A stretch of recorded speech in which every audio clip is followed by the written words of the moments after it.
विरोधकांकडे आता पर्याय राहिलेला नाही. सगळंच भांडवल संपलेलं आहे, दुकानामध्ये माल संपलेला आहे आणि भारतीय जनता पक्ष आणि आदरणीय देवेंद्र फडणवीस साहेबांशिवाय दुसरा पर्यायच राहिलेला नाही. जो जो मार्ग स्वीकारतील लवकर स्वीकारावा आणि आमचाही बॉस देवेंद्र फडणवीस आहे हे लवकर जाहीर करून टाकावं. हे सी फूड फेस्टिवलचं आयोजित केलं गेलेलं आहे आणि हे भव्य अशा फेस्टिवलला राज्याचा मत्स्य व्यवसाय व बंदर विकास मंत्री म्हणून मी माझ्या शुभेच्छा देण्यासाठी आवर्जून इथे उपस्थित आहे. खरं तर फिश वडापाव देखील आपण आणणार आहात, त्याबाबत काय सांगाल? एक चांगली संकल्पना आमच्या मत्स्य कमिशनरांनी आमच्या समोर मांडलेली आहे की ज्या पद्धतीने आपण महाराष्ट्रामध्ये आपण वडापाव हा आपल्यासाठी अतिशय एक वर्षानुवर्ष पिढ्यानपिढी आपल्यासाठी एक लोकप्रिय खाद्यपदार्थ राहिलेला आहे, तसंच फिश पाव नावाचा एक चांगली संकल्पना आम्ही 1 मे पासून महाराष्ट्र दिवसाच्या निमित्तापासून आम्ही आणण्याच्या प्रयत्नात आहोत, जेणेकरून राज्याच्या कानाकोपऱ्यात प्रमुख शहरामध्ये अशा पद्धतीचे फिश पावचे स्टॉल आपण लोकांना उपलब्ध करून द्यावेत. एका बाजूला रोजगार निर्मिती होईल आणि त्याचबरोबर फिश पावच्या निमित्ताने आरोग्य असेल किंवा अन्य गोष्टीच्या संबंधित पण एक चांगला संदेश जाईल अशा पद्धतीचा प्रयत्न आमच्या मत्स्य खात्यात आहे. मोहित कामत यांच्या मुलीच्या वाढदिवसाला आदित्य ठाकरे राज ठाकरे देखील गेले होते. विरोधक कुठेतरी एकत्र येतात अशा चर्चा होताना सुरू आहे. शेवटी विरोधकांकडे आता पर्याय राहिलेला नाही. सगळंच भांडवल संपलेलं आहे, दुकानामध्ये माल संपलेला आहे आणि भारतीय जनता पक्ष आणि आदरणीय देवेंद्र फडणवीस साहेबांशिवाय दुसरा पर्यायच राहिलेला नाही.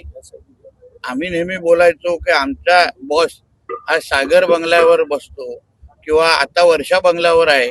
आता हळूहळू देवेंद्र फडणवीस साहेब सगळ्यांचेच बॉस होणार आहेत आणि म्हणून ज्यांनी जेवढा लवकर जो जो मार्ग स्वीकारतील लवकर स्वीकारावा आणि आमचाही बॉस देवेंद्र फडणवीस आहे ये लवकर जाहिर करून टाकाओ. भूमिका रखता हूँ.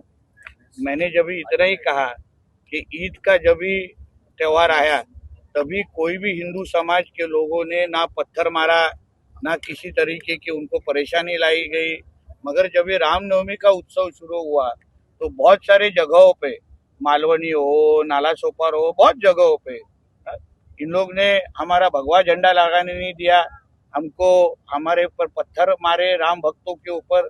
तो फिर अगर हमारे देश में उनके हिसाब से अगर सर्वधर्म समभाव है, गंगा जमुना तहजीब है, तो फिर जो नियम जो कानून आप ईद के वक्त लगाते हो वही कानून आप हमारे राम नवमी के वक्त भी लगाइए. तभी तो हम ईद के वक्त तो कोई पत्थर मारता नहीं, कोई किसी को परेशानी लाता नहीं, तो फिर रामनवमी के वक्त ये सब हादसे क्यों होते हैं? क्यों भगवा लगाने के लिए उनको परेशानी होती है? तो इतना कहने के बाद अगर किसी को हरी मिर्ची लगती रहेगी ना तो वो चले जाए पाकिस्तान में. वैसे गंदगी की इधर जरूरत नहीं हमको. आपने आज अनाउंसमेंट किया एक मच्छी मार्केट का उल्ले में, वो उसका इंफ्रास्ट्रक्चर कैसा होगा उसके बारे में थोड़ा सा. ऐसा आपके पास कोई टेक्नोलॉजी है कि अनाउंस करते हुए तुरंत मैप बाहर आने का जो है तो जेब से निकाल के दो. सर आज यहाँ के लोगों ने हमारे महेश बाल्दी साहब ने और सब लोग ने यहाँ के मच्छी समाज किंवा कोली समाज आगरी समाज लोगों ने इच्छा व्यक्त की है कि यहाँ एक अच्छा सा एक फिश मार्केट होना चाहिए. मैंने हमारे रामचंद्र ठाकुर साहब के जन्मदिन के वक्त इनको मत्स्य व्यवसाय मंत्री के हिसाब से इनको एक तोहफा दिया है. देखिए दिखाई देना ही पड़ेगा क्योंकि अभी उनके पास कोई ऑप्शन बचा नहीं है. सब जगह जाके कोशिश हो गया है, सब जगह मुंह पे खाई है.